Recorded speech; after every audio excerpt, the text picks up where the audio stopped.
So I'm sure many of you have seen depictions of Highland chargers in the past, and they're often perceived as a sort of wild, ghastly charge rushing towards the enemy. If you do that, you die. Okay? You all want to arrive at the enemy at the same time, so that you've got some momentum and some support, and you don't want to be too tired to fight when you get there.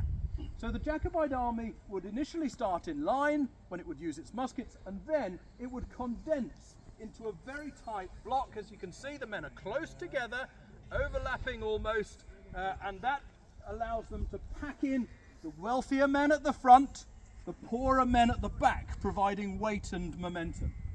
The charge only occurs at relatively close range, hopefully once they've passed through the smoke of the last government volley, and then it advances at speed and compact pressure, moving forwards.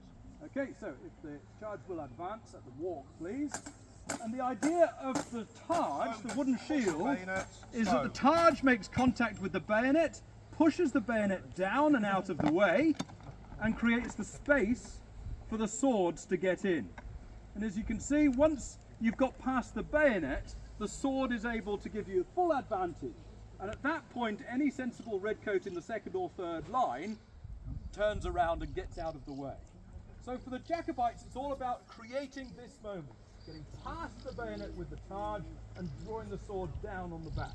And this worked extremely well on the unobstructed, flat, solid ground at the battlefield of Preston Pans on the 21st of September. Recover your lines, please.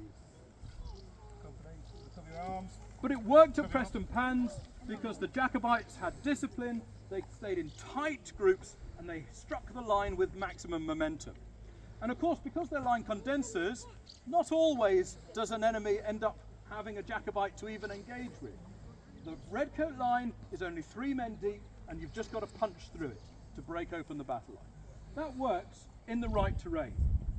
If, though, the terrain is boggy, or you've been expected to advance over too far a distance over that uncertain ground, there are more and more opportunities for the charge to start to lose momentum, to start to break its order, to start to stagger, so that some men end up further back than others, and you don't have the same compression. When that happens, and there isn't that same discipline of the charge, the advantage actually switches to the bayonet.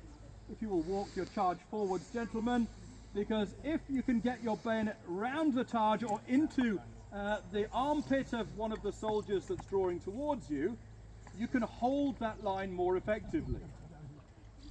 And this is what happens when they get to the final decisive battle at Culloden in 1746 in April, because the nature of the terrain and the weather on the day help to break up the momentum of that charge. At some parts of the line, the Jacobites do still manage, through sheer weight of numbers, manage to penetrate through. But what they find on the other side is another line ready to receive them, and by that point, all of your momentum has gone. Recover your position. Section, cover your arms.